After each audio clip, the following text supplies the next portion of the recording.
Bem, já estamos de volta com o programa Sem Censura. Este já é o segundo bloco do dia de hoje. Você sabe que o nosso programa é toda tarde ao vivo, começando logo depois do Esporte e Cultura, com uma reprise à noite a partir das 23 horas. Para você que está participando do programa de hoje, teremos sorteio especial no final do programa. Então, se digo, vem e participa. Vamos lá, gente. O abraço para aquela turma da noite, a turma que gosta de dormir assistindo o Sem Censura Pará. Gente, as pessoas ao redor do mundo estão cada vez mais conectadas e os brasileiros seguem essa tendência. No ano passado, segundo dados da pesquisa TIC Domicílios, cerca de 84% da população acima dos 10 anos de idade usou a internet no Brasil, o que representa 156 milhões de pessoas. Mas esse aumento da conectividade traz consigo novos males como a chamada demência digital. Você já ouviu falar? São os prejuízos em nossas habilidades cognitivas causadas pelo uso excessivo da tecnologia. Para alertar sobre o assunto, conversamos agora com o neurocirurgião Francinaldo Gomes e com a psicóloga Ana Carolina Peixoto, que dão dicas de como reduzir o tempo de tela e como estimular o cérebro utilizando a tecnologia de forma saudável. Muito necessária essa conversa, tá, gente? Primeiro, muito obrigada por aceitarem o nosso convite para a gente falar desse assunto tão novo, tão atual e tão preocupante, que é a demência digital. Doutor Francinaldo, de onde vem esse termo? Bom, boa tarde a todos, boa tarde, telespectadores. É um prazer enorme estar aqui novamente no programa, trazendo informações esclarecedoras para a população, principalmente na área da saúde. Tá? Como já colocado, a gente está cada vez mais conectado. E eu quero colocar para vocês aqui uma coisa que a minha avó já falava e que é um termo muito comum. A diferença entre o remédio e o veneno está na dosagem, na quantidade. Né? Então, a tecnologia veio aí, trouxe muitos benefícios, mas o seu uso excessivo pode desencadear problemas de saúde em várias regiões do corpo, mas hoje a gente vai falar aqui da demência digital, que é um termo que ainda não é considerado uma doença, mas é um termo que está se tornando cada vez mais frequente na população, principalmente por atingir pessoas mais jovens. O termo demência, ele descreve um declínio da nossa capacidade cognitiva. Sim. Esse é o termo. Existem várias causas, existem vários tipos de demência. Em um dos programas nós falamos aqui da demência frontotemporal, exatamente, aquela do ator, sim, né, do Bruce Willis, a demência de Alzheimer e outras. Mas o termo demência digital, ele decorre do fato do uso excessivo de tecnologia, principalmente telas, tablets, smartphones, computadores. Desde a época da televisão já se descrevia, sim, mas a tecnologia não era tão frequente na vida das pessoas quanto é hoje. Então, é um termo que está ganhando, digamos assim, representatividade e que com certeza aí merece ser discutido e a gente tem que alertar a população. Ana Carolina, quais os malefícios do uso excessivo das tecnologias digitais para a nossa saúde mental? Então, né, o uso abusivo de telas, ele faz com que a gente acelere demais o pensamento, o que provoca dificuldade de concentração, né, sintomas de ansiedade. O que é ansiedade, né? Você ficar excessivamente preocupada com o que vai acontecer no futuro. Então, acelera o pensamento. Sim. Né? Tem um outro fator também muito interessante, porque o que acontece? As mídias sociais, elas tendem a fazer a gente a buscar, a ter a noção de que o prazer é muito fácil, né? Ficar rolando a tela, ela é toda comandada para você ter um prazer com uma certa facilidade. É uma condição da pós-modernidade, né? Eu quero tudo imediatamente. E aí a gente desaprende na realidade a lidar com frustração. Só que lidar com frustração também é importante. Com certeza. Né? Então, são vários os fatores que a gente pode pensar. Perda da concentração, aumento da ansiedade, sim, dificuldades em lidar com frustrações. São algumas das condições que o excesso de tela podem fazer, principalmente na cabeça das crianças mais novas, né? Das crianças e adolescentes que ainda não sabem muito fazer o filtro entre uma coisa e outra, né? Com certeza. Temos perguntas já chegando. A Ana do Bengui pergunta se as crianças de hoje são menos criativas devido à falta de estímulos fora das telas. Para os dois. Doutor Francinaldo primeiro. Bom, eu não tenho exatamente essa informação em termos científicos para poder passar, porque eu acredito que seja até difícil de avaliar a criatividade de uma criança, tá? Mas, assim, a tecnologia, em termos de telas e outros dispositivos, ele vem justamente para facilitar a nossa mente, né? Sim. Uma das grandes frases também que é muito dita é que a nossa mente ela não foi feita para armazenar informação, embora durante muito tempo nós a utilizamos para isso. Ela foi feita para criar. Então, no momento que a gente libera espaço, hoje a gente não tem mais que memorizar número de telefone de ninguém, endereço de ninguém. Antes a gente tinha que saber tudo, né, de cabeça, para poder se locomover. Tínhamos que saber as partes do corpo humano. Hoje a gente tem toda essa informação, ela é armazenada num dispositivo, como um celular, por exemplo. Então, a nossa mente ela fica livre para criar, tá? Então, essa é a principal função dela. O que está acontecendo por conta desse uso excessivo, aí vale sempre essa palavra, quer dizer, não é o uso do celular, não é o uso do computador nem do telefone, mas é o uso excessivo. Ele faz com que realmente as pessoas fiquem mais imediatistas, como a colega já falou, e superficiais. Então, a gente perde a nossa capacidade de análise das informações. Então, a gente reage imediatamente. Recebeu uma informação, nem lê, não aprofunda naquilo, não vê muitas vezes se aquilo é verdadeiro ou não.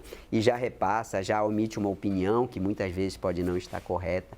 Então, essa diminuição da capacidade de análise e de crítica daquilo que está sendo visto é que pode se transparecer como uma perda na criatividade. Sim. Agora, o fato, dado científico, se isso está acontecendo, a gente ainda não tem. Provavelmente teremos nos próximos anos, porque já tem muitos profissionais estudando essas questões nas crianças, principalmente. Quer complementar a resposta? Sim, é importante a gente adentrar essa questão que ele falou, que não é uma questão de não usar, né, a tecnologia, porque não tem mais como fugir. Exatamente. É uma questão principalmente de a gente entender a equação quantidade versus qualidade do que está se vendo.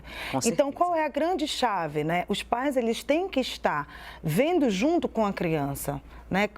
Qual a participação nas atividades com a tela, para estimular a criança de modo adequado para a tela e entender que, principalmente na infância, é muito interessante que a gente, por exemplo, desenvolva atividades da ordem de habilidades manuais, justamente para exercitar a criatividade a partir do fomento de atividades manuais, de artesanato,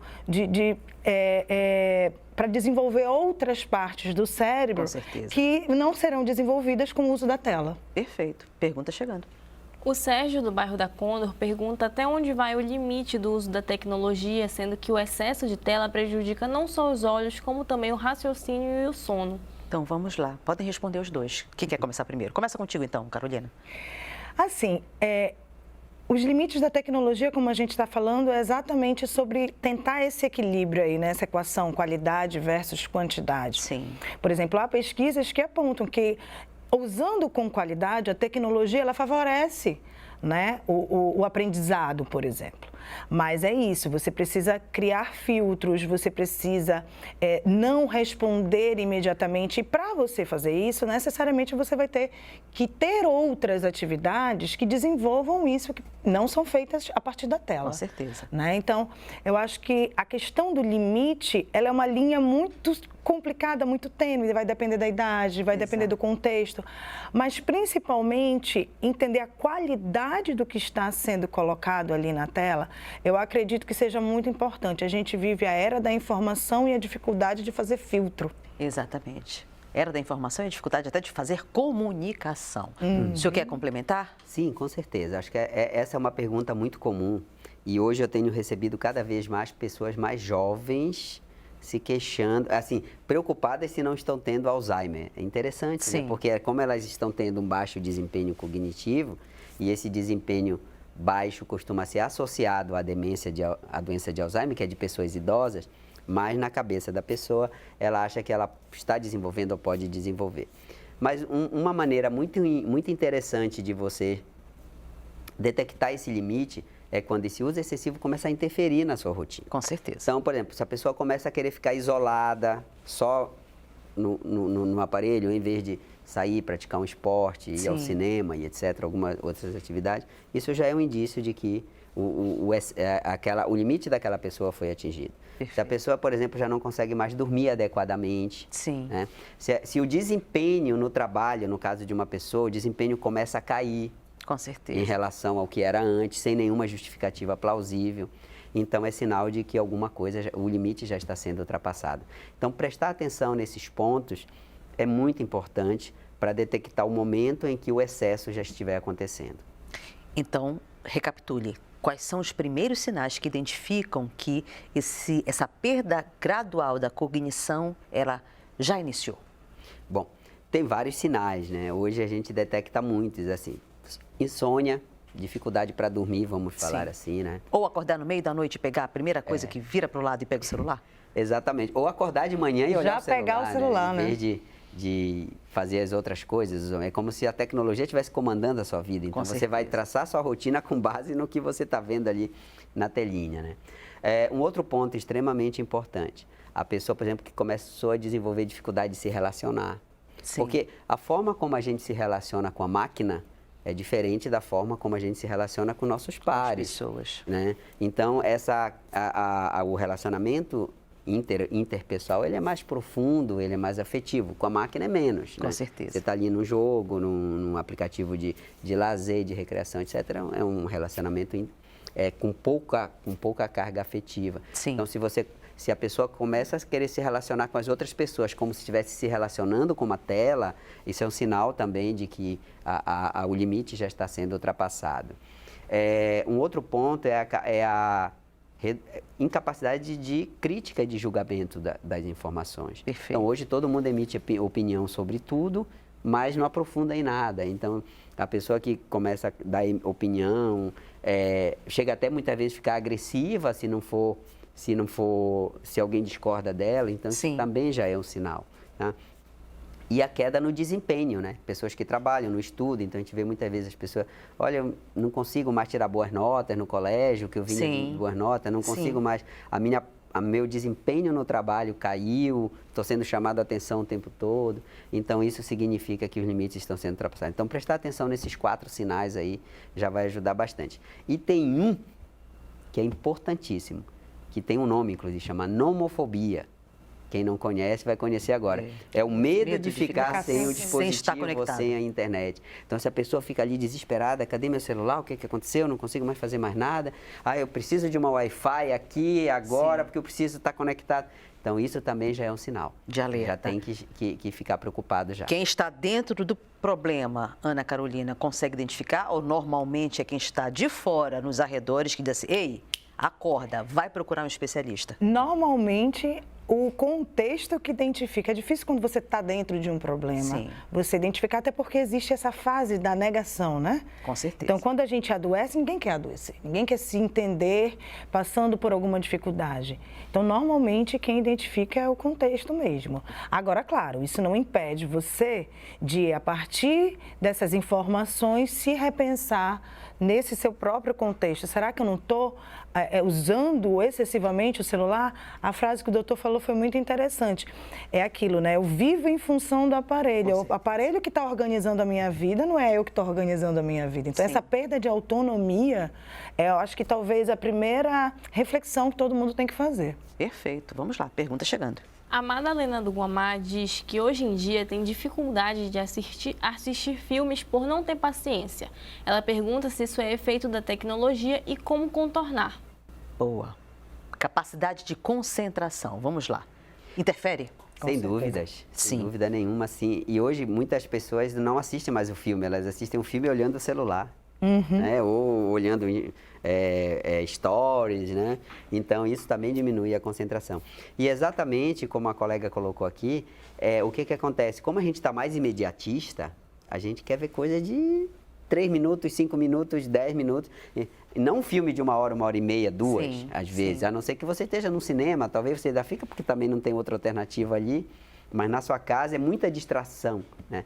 Então, isso é um sinal, sim, de que isso já é feito da tecnologia. Se você não consegue mais levar um filme até o final, se você não consegue entender a história, entender o enredo, é sinal de que você já está já está precisando de cuidados. A gente foi quebrando, né, Vanessa? Com o filme certeza. tinha 1h30, 2 horas, aí agora a gente está nas séries. Exato. Aí das séries a gente veio para os shorts do YouTube. Exatamente. Entende? Aí vai 30 segundos, 90 segundos do Reels, 30 segundos do Stories. E cada vez mais a gente vai diminuindo, né, o tempo Com certeza. de informação. Ou seja, você tem que falar muita informação numa velocidade curta de tempo. O cérebro às vezes não absorve. Com certeza. Vamos lá, pergunta chegando. A Giane, do bairro do Coqueiro, pergunta se pessoas com epilepsia podem ficar muito tempo na tela.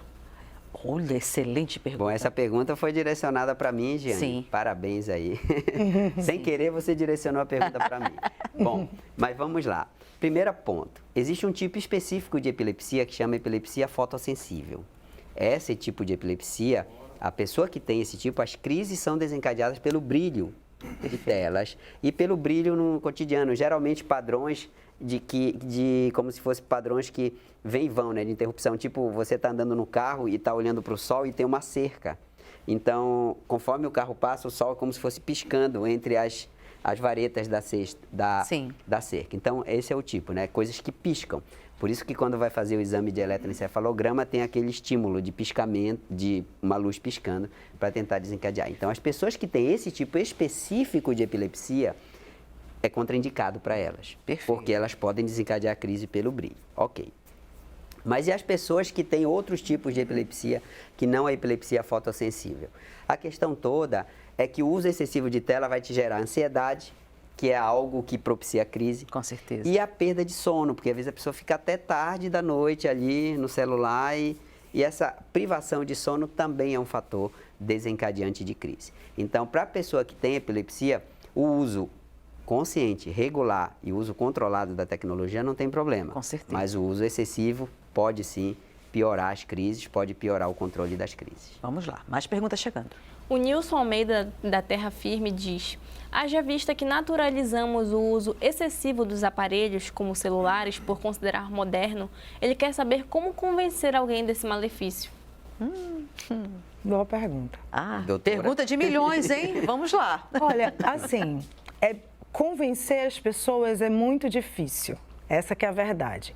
O mais fácil vai ser você, na hora em que você, como o doutor falou, né, que a pessoa vai se irritando, que a pessoa vai se distraindo muito, que ela não consegue, é ir apontando, ó, você já reparou como você está sem dormir direito? Você já reparou como a primeira coisa que você faz é isso aqui, quando você está assim com o celular? Sim.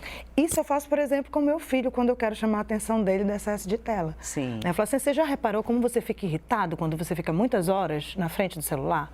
Porque, assim, é mais fácil você ajudar a pessoa a identificar do que tentar convencê-la de qualquer coisa. Perfeito. Entende? Então, Ótima acho técnica. que sinalizar, identificar conforme a pessoa vai apresentando a mudança de comportamento, sinalizar para a própria pessoa essas mudanças de comportamento é muito mais poderoso do que tentar explicar que ela está olhando muito o celular. Isso fica vago. Sim. É aquilo, né? A pessoa que está vivendo a experiência, para ela, quando você está no olho do furacão, fica mais difícil você entender o que está de fora, né? Então, Sim. é muito natural que você precise de alguém de fora para te sinalizar as coisas que você não está conseguindo ver. Alguma orientação ou dica preciosa para a gente se policiar mais com relação ao uso excessivo? Com certeza. Uma dica é, como a colega colocou, né? Você não convence alguém, a pessoa tem que se convencer. Exatamente. É muito difícil, né, gente? Isso para todos os vícios, né? Vamos falar assim. Sim. Às vezes a pessoa está ali, mas Não consegue ela perceber. que tem que se convencer, começa por aí. Mas para as crianças tem uma coisa muito importante que os pais, os cuidadores têm que fazer. A criança, ela não segue o que você fala, ela segue o que você faz. Exato. Então, se você diz para o seu filho que não usar excessivamente tela, mas você está utilizando... Não adianta de nada. Não, claro, você pode ser o seu instrumento de trabalho hoje, Exato. então você tem que deixar isso bem claro. Aí fica difícil você convencer alguém. Com certeza. Se você... O exemplo arrasta, você né, só doutor? não faz. Então, Sempre. essa questão da sua postura, de como você utiliza a tecnologia, é importante você mostrar como você utiliza. Com certeza. Porque aí você vai estar dando subsídios para outra pessoa se convencer ou não, porque Com vai certeza. depender muito dela, né? Com certeza. Mas é uma ferramenta que funciona muito bem. O exemplo, principalmente para as crianças. Pergunta chegando. O Lucas da Cremação pergunta ao doutor Sinto dor de cabeça quase sempre após um dia de trabalho em frente ao computador. Ele quer saber se há relação entre as dores e o uso da tela. Boa pergunta. Bom, existe, inclusive, né, eu falei aqui no começo que o uso excessivo de telas tem implicação em várias áreas do corpo. Né? Sim, Hoje a gente está sim, falando sim. aqui da demência, que é o objetivo aqui do tema e do programa. Mas existem questões oftalmológicas envolvidas, então hoje o estímulo, o brilho da tela pode auxiliar no desenvolvimento de erros de refração, né? E isso por si só já provoca uma dor de cabeça.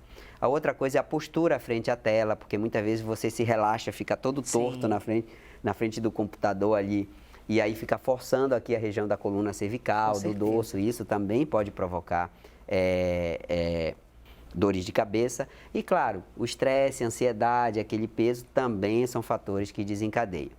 Então, Lucas, são muitos fatores envolvidos, mas eles podem sim estar relacionados. Então, procure corrigir a sua postura, ficar com a coluna reta, tá? E principalmente dar intervalos. Então, você não precisa ficar 12 horas seguido na frente do computador. Certeza. Para um pouco, vai fazer outra coisa, dá uma esticada, faz um exercíciozinho de alongamento, que isso ajuda. E também verificar se você não está com nenhum problema visual por conta da exposição excessiva aí ao brilho da tela.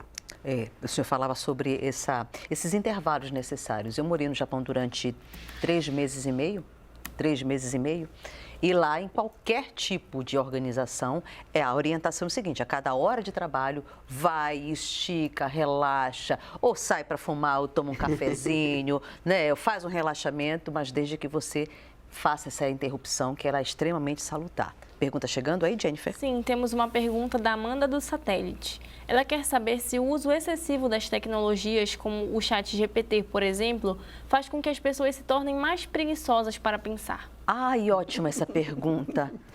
Esse vício deixa o cérebro mais preguiçoso? Bom, o nosso cérebro já é preguiçoso por natureza. Se não estimular, ele não funciona, não. Então, a constatação é que o nosso cérebro, o que ele quer é economizar energia a qualquer custo, tá? A natureza nos fez assim. Sim. O nosso cérebro, pensar é uma coisa que dá trabalho, gasta muita energia, não é legal, assim, Sim. biologicamente falando, tá? Né? Então, quando você tem ferramentas que facilitam esse processo, por exemplo, é mais fácil ir andando para o trabalho ou ir de carro? Ah, de carro. Né? Pois é, porque a gente ouve e fala o tempo todo bicicleta polui menos, melhor. Mas quem vai de bicicleta? No calor de Belém, carro, então. Oh, meu Deus. Por quê? Porque é mais fácil, gasta menos energia e etc. E assim a natureza, o nosso cérebro funciona assim. A gente só evoluiu, chegou onde a gente está aqui hoje porque Com foi assim, certeza. senão, né? Então, realmente, ele deixa sim, tá? Você começa a ficar mais superficial nas coisas, você começa a dedicar menos tempo raciocinando e tendo uma análise crítica daquilo que você está vendo, tá? Então, para quem usa, e eu uso o ChatGPT, né? Principalmente para Instagram, é uma ferramenta maravilhosa, assim, poupa tempo, mas a minha função passou a ser uma função de curador. Então, eu pego aquele texto que o chat produziu, leio ele, aprofundo nele para depois publicar. Então, tem que ter essa parte crítica. Tá? Você tem o texto ali na mão, de uma forma extremamente bem organizada, diga-se de passagem, mas você não pode simplesmente Ctrl+C, Ctrl+V e pronto. Você tem que dedicar um tempo ali para ler. Você não vai dedicar o tempo fazendo a pesquisa, talvez que você passaria horas e horas para fazer. Com certeza. Mas ele te facilita nesse sentido. Então, se você, como qualquer coisa, se não usar adequadamente, vai deixar o nosso cérebro mais preguiçoso do que ele já é. Uma vez diagnosticada a demência, é possível reverter o quadro? E como é que reverte isso? Bom, do ponto de vista comportamental, é interessante que a gente tenha o equilíbrio na organização da rotina do uso da internet, Sim. né? Então, estimular, por exemplo, o cérebro, como o doutor falou. O cérebro naturalmente é preguiçoso, né? Então, é interessante que você estimule o teu cérebro. Por exemplo, uma atividade que a gente faz hoje em dia bem menos, mas que ajuda muito a nossa capacidade cognitiva, montar quebra-cabeça. Então, assim, montar quebra-cabeça, fazer artesanato, fazer atividades manuais. Uma vez eu li que os dois principais fatores que contribuíram para a evolução da espécie humana foram criatividade e coletividade. sair para conversar com os amigos. Sim. E deixar o celular ali de lado Com é uma certeza. excelente forma de estimular cognitivamente o seu cérebro. Legal. Então, assim, eu desafio, inclusive, as pessoas que estão vendo o programa a entrar na configuração do celular e verificar o tempo de uso de alguns aplicativos, por exemplo. Quanto tempo eu passo no Instagram, você sabe? Exatamente. O celular, ele te dá essa informação se você for nas configurações. Perfeito. Então, assim, equilibrar. Eu acho que a palavra aqui para a cura, por exemplo, para a psicologia, para a gente, é o equilíbrio. Perfeito. Não é ausentar, porque não tem como a gente se ausentar mais certeza. da tecnologia, mas equilibrar e colocar atividades que a gente tem deixado de lado por conta dessas questões da modernidade, da aceleração, de tudo Sim. ser muito imediato, tudo agora é muito urgente. Com certeza. Então, a gente tem que entender que para a gente continuar um processo de evolução pessoal, social, coletivo, né, a gente tem que criar um equilíbrio entre estratégias de estimulação cognitiva que não seja só a tecnologia. Com certeza. No campo da neurologia, o tratamento deve ser como para reverter? Bom, primeiramente, vamos fazer a diferença aqui, né, da demência, né, já conhecida, a doença demência, que o tratamento envolve remédio, Sim, envolve medicamentos, né? Então, para a questão relacionada à parte digital, é você identificar o que está em excesso e reorganizar, como a colega aqui já colocou, a sua rotina. Então, por exemplo, estabelecer horários para que você use o dispositivo. Perfeito. Tá? Você não pode ficar full time no seu dispositivo ali. Tudo bem, é um instrumento de trabalho? Você usa o computador? Mas você dá os intervalos, então, Sim, entre uma atividade sim. e outra, para que você não fique 100% exposto àquilo. Então, esse é um ponto. O outro ponto é você praticar atividades que não envolvam a tecnologia. Então, atividade física regular, nossa boa e velha academia, natação, caminhada e Sim, etc. sim, né? sim. Você ter uma boa alimentação. Na hora que for dormir, por exemplo, desligar o aparelho ou então deixar no modo silencioso, né? Se Perfeito. você não pode desligar. Principalmente nesse horário do sono, ele atrapalha Sono, demais. Tirar aquela coisa, né, de você tá dormindo, chega uma mensagem e você... Ou melhor, você nem está dormindo, você está tentando dormir e ver.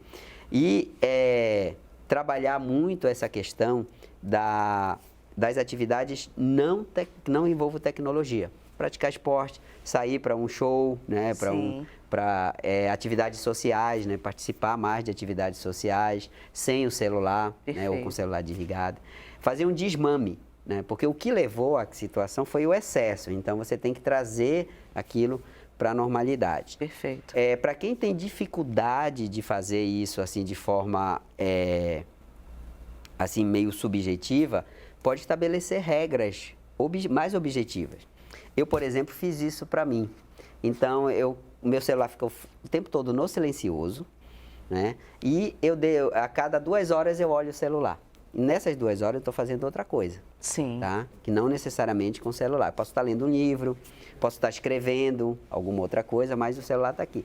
Cada 2 horas eu olho e vejo se tem algo relevante ali para ser respondido ou não. Se não tiver, eu volto para a minha atividade. Se tiver ali, eu respondo e volto. São maneiras que a gente encontra de usar a tecnologia de uma forma mais saudável. Com certeza. Porque estava me prejudicando. Ficar toda hora, chegava uma mensagem, pronto, já dava aquela taquicardia. Será que é um paciente que piorou? Sim. Será que é uma cirurgia que eu vou ter que sair de casa agora para fazer? Então, não. Aí, com o tempo, no começo é doloroso. Perfeito. A gente se sente meio desconfortável, mas depois que entra na rotina passa a funcionar muito bem. Eu vou dizer para vocês que para mim valeu muito a pena. Muito legal isso. Outra coisa, uma outra dica, rituais de sono. Antes de dormir, substituir o celular, por exemplo, por uma leitura de um livro. Perfeito. Entende? Tomar um banhinho, né? Morno. Descansar, já deixar o corpo ir relaxando, entender criar estratégias para que o corpo entenda que ele está relaxando, que ele vai dormir. Em vez de usar o celular, pega um livro, engata uma leitura. Entende? Já é outra forma de ir se afastando do celular no horário da noite. Isso é muito importante. Pergunta chegando. A Ana do Bengui pergunta se trocar o telefone pela televisão na hora do descanso é o mesmo que nada? Olha, interessante a pergunta. Em tese, se você não está no telefone, mas está vendo uma tela, vai continuar no mesmo, né? Perfeito. Tá? Então, realmente o horário do sono, eu fiz até tem até um vídeo lá no canal sobre isso. O horário do sono, pessoal, ele tem que ser sagrado para a gente. Sem Porque dúvida. se uma pessoa que não dorme adequadamente, o número de horas que ela precisa, ela já vai ter um desempenho ruim só por não ter dormido adequadamente. Então, o horário do sono ele tem que ser sagrado. Para as crianças nem se fala, né? Porque envolve o crescimento. Com certeza. Né? Então, procurar respeitar esse horário. Tudo bem, você pode dormir da meia-noite às 6, ok, mas respeite aquele horário. Tá? Perfeito. Você pode dormir das 10 às 6, às 7, ótimo, procure respeitar. Então, trocar o celular pela televisão é a mesma coisa, em tese você vai continuar vendo uma tela e vai continuar na mesma. Vamos trocar por livro. Livro, exatamente. Jennifer, tem mais perguntas por aí? Meditação, é bom meditar, gente, meditação. muito bom, muito A bom. gente fechar o olho, ouvir a própria respiração. e A meditação e a yoga, inclusive, são exercícios que ajudam você a desacelerar a cabeça. Sim. E, né, você se volta para o seu interior e desacelera os pensamentos. Qual é o exercício da meditação? É o não pensar em nada. Perfeito. Né? Então, isso ajuda a reduzir, e já tem várias pesquisas falando sobre isso, ajuda a reduzir e a combater a ansiedade e a depressão. Eu poderia dizer que as redes sociais seriam as maiores vilãs desse uso excessivo de tela? Você falou algo muito curioso, que é justamente você ir lá para as configurações do teu celular e entender qual é o tempo desperdiçado para cada utilidade, para cada aplicativo. As redes sociais, elas te puxam muito, te sugam muita energia? Olha, há um dado de 2023 que o Brasil é o terceiro lugar no ranking mundial de uso de redes sociais, aplicativos, etc. e tal. Sim. E o Brasil também já é há algum tempo o primeiro lugar no ranking de ansiedade do mundo. Olha só. Então, assim, correlacionando esses dois dados, muito provavelmente a gente está fazendo alguma coisa bem errada, né? Perfeito. Então, não há, de fato, como responder assim, é isso. Mas eu acredito que sim, as redes sociais, elas Sim. têm elas fazem psicologicamente com a gente um gatilho um gatilho de gerar prazer. Sim. Então, os likes, ai meu Deus, eu estou sendo curtida, eu tenho não sei quantos milhões de pessoas que me seguem no Instagram. Isso, hoje em dia, é tido de uma forma prazerosa, é uma recompensa. Então, a gente tende a ficar, o nosso comportamento, ele se mantém de acordo com o reforçamento. Com certeza. Então, quanto mais a gente é reforçado por estar nas redes sociais, mais tempo a gente vai usar em redes sociais, né? Então, é essa, digamos, a matemática que faz com que a gente queira toda hora estar pegando para saber se a mensagem que eu enviei Sim. foi recebida, se o like, se a postagem da minha foto, se... Entende? Então, isso ajuda a gente a querer ficar manter a gente preso às redes sociais. E aí se torna uma espécie de vício, né? Porque a busca incessante pelo prazer, é a busca, a sociedade hedonista, né? De que o prazer é mais importante, a gente esquece que essa busca por prazer, ela não é real, ela é literalmente virtual. Exatamente. Né? E aí a gente esquece também que a gente precisa se frustrar e que as dores trazem muito aprendizado para a gente. A frustração é importante para a gente desenvolver, né, psicologicamente. Então, essa, na realidade, para mim, uma das principais questões relacionadas à pós-modernidade e o uso excessivo de tela, né? A gente fica com uma dificuldade de frustração muito grande. Sem dúvida. Doutor Francinaldo, o que a classe médica, ou como a classe médica especializada vê essa questão da demência digital? Bom, primeiro ponto é que por não ser ainda uma doença, assim falando, né, reconhecida, ainda tem se dado pouca atenção. Sim. Né? A gente está vendo cada vez mais pessoas adolescentes, pessoas mais jovens, com baixo desempenho cognitivo, que a gente sabe que não é a demência de Alzheimer, não é algo estrutural, mas sim relacionado ao comportamento. Tá? Ainda tem se dado pouca atenção a essa situação, até porque aqui no nosso país a gente tem, digamos assim, questões mais urgentes e mais graves para serem resolvidas, então não tem sido dada ainda a devida atenção. Mas já tem o número de trabalhos científicos sobre esse tema, sobre o uso de telas, tem aumentado. Então, creio que em breve, aí, por bem ou por mal, né, a gente vai ter que dar uma atenção maior. Questão de uso de medicamentos. Os medicamentos que são usados quando precisa são os mesmos que já se usam, antidepressivos, ansiolíticos, sim, etc. Mas principalmente as questões relacionadas ao comportamento é que tem que ser focadas. Então a gente espera aí que em breve a gente tenha mais embasamento científico e até o reconhecimento como uma doença, assim, né, dentro da Organização Mundial de Saúde, para que aí sim a gente possa desenvolver programas de prevenção, programas de tratamento, talvez até programas de desmame, né? Com certeza. De desintoxicação, vamos falar Augusto assim. Cury está para lançar, ou se não lançou, eu acho que é o Detox Digital, que com certeza vai ser um campeão de vendas. Pergunta chegando. O Everaldo de Nazaré pergunta qual seria ou haveria alguma relação do uso excessivo do celular e o autismo. No caso, seu agravamento e suas manifestações. Olha, que interessante essa pergunta. Bom, o que a gente observa, Everaldo, é que, primeiro, os instrumentos, a tecnologia, tem se mostrado uma ferramenta muito boa para o aprendizado, para o desenvolvimento das crianças que têm autismo. Porque existem aplicativos para verbalização, existem jogos que ajudam a moldar o comportamento. Então, tem esse uso, tem essa questão, digamos assim, terapêutica. Com certeza. Da tecnologia que deve ser falada. Agora, voltamos novamente, o uso excessivo pode gerar ansiedade, pode gerar uma certa dependência ali, então a criança muitas vezes quando é tirada a tela dela, ela fica irritada, ela se machuca, ou ela quer machucar outra pessoa, às vezes ela machuca a própria tela, né? Então esse uso excessivo, ele é sim prejudicial. O uso terapêutico existe e deve ser, digamos assim, aplicado, porque ajuda muitas crianças a se desenvolverem melhor. Mas o uso excessivo, sim, tende a dificultar o controle, tende a dificultar o tratamento e, principalmente, tende a levar, muitas vezes, até a progressão de um determinado nível para outro. O senhor falava sobre a questão do cérebro, e essa já é a última pergunta, já que nosso tempo já está encerrando. O cérebro, ele é naturalmente preguiçoso.